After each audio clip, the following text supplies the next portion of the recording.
Bueno, se encuentra con nosotros la profesora Guadalupe Correa. Ella es profesora asociada en temas justamente de delincuencia organizada, narcotráfico y corrupción. Muy buenas noches, Guadalupe, bienvenida.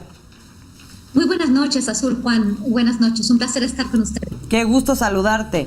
Oye, Guadalupe, pues al margen de que estemos en un lado o en otro de lo que va a ser la definición de la Corte sobre este tema del desafuero, tú escribes hoy sobre el tema de Tamaulipas y haces una radiografía, una cruda radiografía, no de cabeza de vaca, de todos los poderes ahí en Tamaulipas.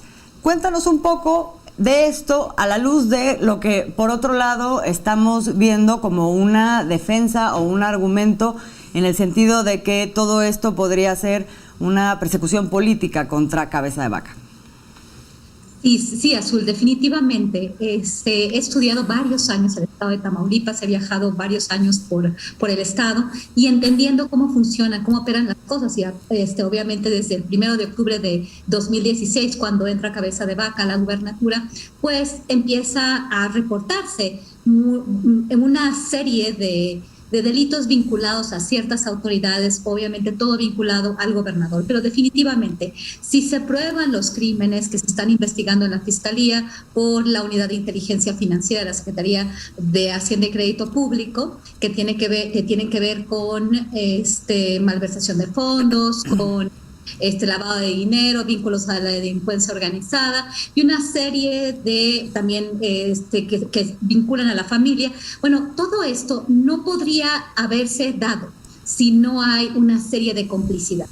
Definitivamente esto no puede ser simplemente una cuestión política. Esto ya viene reportándose por varios actores en varios círculos en el estado y además los antecedentes que el gobernador tiene antes de llegar a la gubernatura. Pero de acuerdo, no solamente es el gobernador, son personas que obviamente son de su partido, sus aliados políticos y por un lado es muy interesante ver cómo el Congreso cierra filas ante un caso pues visiblemente sucio, visiblemente desaseado y además obviamente por parte del gobernador un periodo nefasto. Recordemos, hablamos de la masacre de Camargo, de los migrantes guatemaltecos calcinados, asesinados y los vínculos de la policía estatal. Y la policía estatal no solamente estuvo supuestamente participando en esta masacre, sino ya se tienen reportes de las tropelías de la policía estatal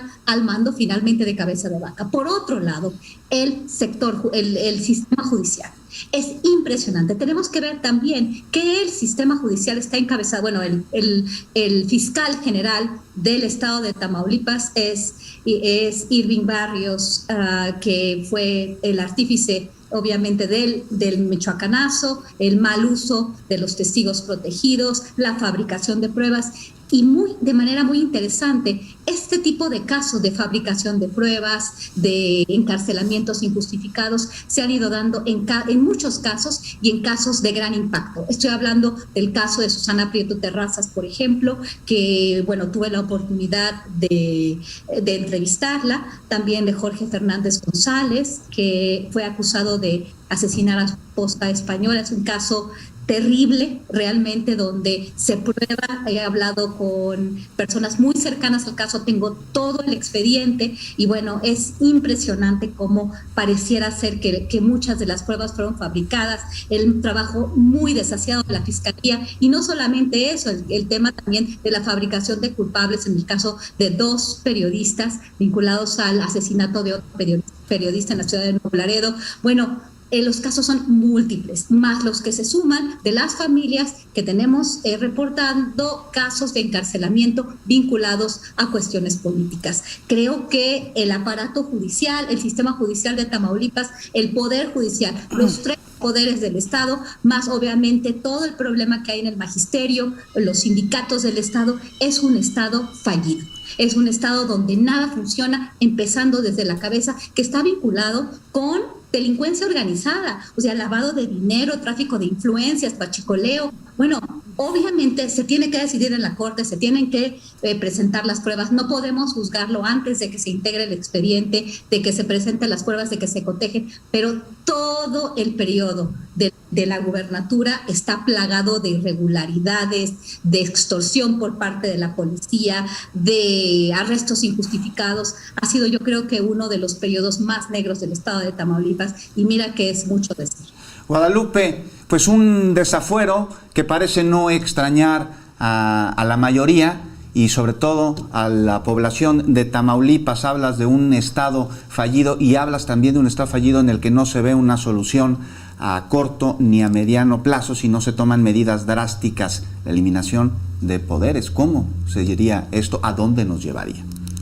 Bueno, yo creo que hay un avance en este sentido porque el Congreso local pues ha decidido desacatar la decisión del Congreso de la Unión, y en este sentido el Senado puede tomar una decisión. Obviamente pues se requiere unas 2/3 partes de la votación en el Senado, pero creo que es posible, y además yo lo veo como una cuestión deseable de alguna forma, ¿no? Porque el desaparecer poderes sería como limpiar el Estado de una vez por todas. Como dije, el periodo de Tomás Yarrington, de Eugenio Hernández, de Torre Cantú, han sido periodos muy oscuros también, pero esto ya raya en el desastre total, ¿no? Entonces yo creo que sería pues deseable empezar de cero, reconstituir las instituciones, volver de cero con los poderes, y bueno, es que como les digo, no solamente son los 3 poderes, sino también la vinculación del aparato estatal en los sindicatos, en el magisterio. O sea, realmente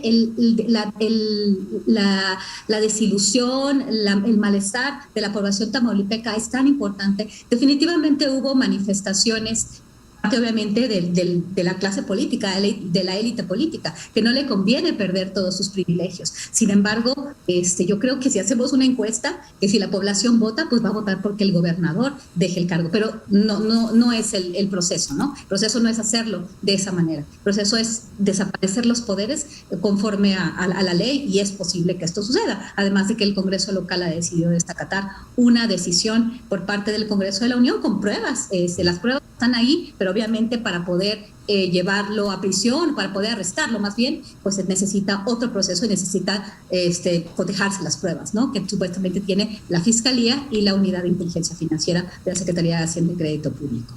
Pues ahí está, Guadalupe, muchos elementos, varias claves como para entender no solo lo que está pasando, sino lo que podríamos estar viendo en las siguientes semanas. Muchísimas gracias, Guadalupe, por acompañarnos esta noche con toda esta muy puntual explicación.